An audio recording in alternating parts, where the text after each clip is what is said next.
Ibu, bapak, saudari, saudara, rekan-rekan muda, dan adik-adik sekalian dimanapun kalian berada, bertemu kembali dengan saya Romo Tino SSCC di dalam catatan peziarah. Penting menjadi pegangan di dalam hidup orang beriman, yakni adanya kesatuan antara doa dan karya pelayanan kita di dalam menjalankan tugas dan tanggung jawab kita, agar kebenaran Allah lah yang menjadi nyata di dalam setiap perjalanan persiaran hidup kita. Sebelum kita mendengarkan permenungan dari catatan peziarah, marilah kita membuat tanda kemenangan Kristus. Dalam nama Bapa dan Putera dan Roh Kudus. Amin. Allah Bapa yang Maha Baik, kami bersyukur sebab Putra-Mu telah menjadi saudara kami. Perbaruilah kami dengan Roh-Mu, agar kami setia pada perjanjian-Mu dan akan sumpah serta janji yang kami ucapkan.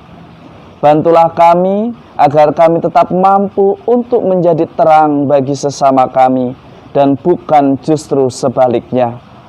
Utuslah Roh Kudus-Mu ya Tuhan untuk mendampingi kami, agar kami tetap memuliakan Engkau kini dan sepanjang masa.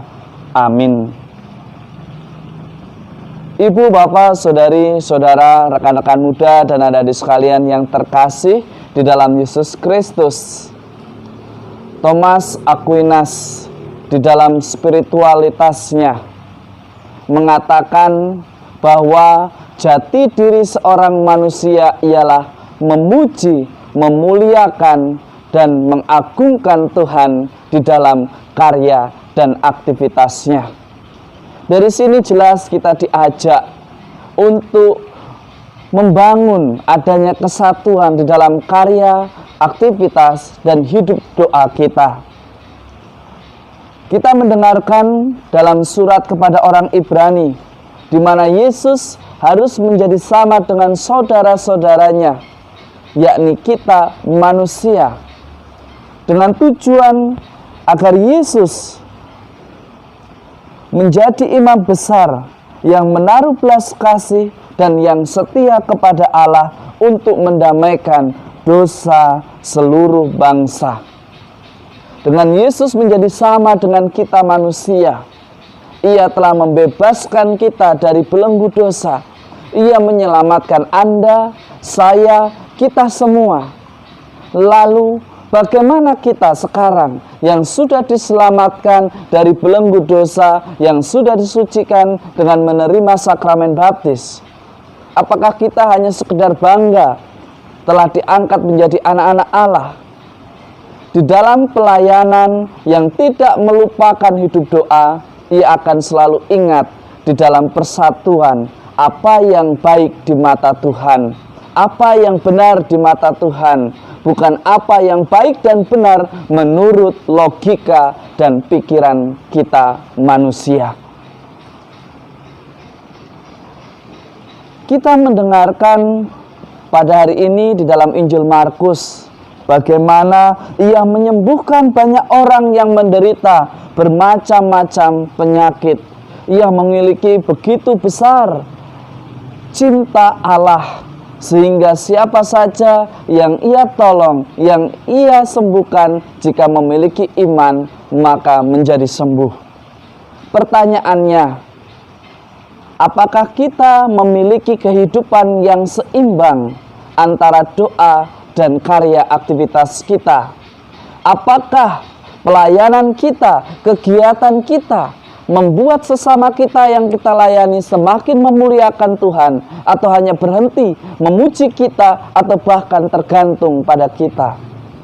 Saudari-saudaraku, rekan-rekan muda, dan adik-adik sekalian yang terkasih, di dalam hidup orang beriman yang dicari bukanlah kemuliaan diri, bukanlah nama baik seorang diri, tetapi yang dicari adalah semakin dimuliakan nama Tuhan di dalam karya dan aktivitas kita. Seringkali kita berpikir sebaliknya. Ketika kita mampu menguasai banyak orang, kita merasa bahwa kita adalah dewa, kita adalah Tuhan, kita adalah orang yang kebal hukum. Tetapi kita diingatkan sebagai orang beriman, hendaknya kita hanya takut dan taat serta setia kepada Dia, Sang Pemilik kehidupan kita. Beranikah kita sebagai orang beriman untuk tampil beda, yang selalu berada di dalam kesatuan, di dalam doa, dan juga karya aktivitas nyata kita. Mari kita jadikan diri kita sebagai berkat dengan menghadirkan belas kasih Allah, pengampunan, serta damai. Dan bukan justru kita yang membawa masalah, bukan justru kita yang menghancurkan komunitas, bukan justru kita yang membuat orang membenci gereja. Beranikah kita untuk menghadirkan belas kasih Allah yang benar-benar bersumber dari kasih Allah? Semoga berkat Tuhan selalu melindungi dan berkati kita semua, dalam nama Bapa dan Putera dan Roh Kudus. Amin. Ibu, bapak, saudari, saudara, rekan-rekan muda dan adik-adik sekalian, seringkali ketika kita merasa sukses di dalam karya dan pelayanan kita, kita lupa akan hidup doa kita. Padahal jati diri seorang manusia ialah memuji, memuliakan dan mengagungkan Tuhan di dalam karya dan aktivitas kita. Sudahkah kita memuji, memuliakan Tuhan dan menghadirkan belas kasih Allah di dalam karya dan hidup kita? Tuhan mengajak kita semua, jangan takut dan selamat beraktivitas. Jadilah berkat bagi sesama dan bagi diri kita sendiri.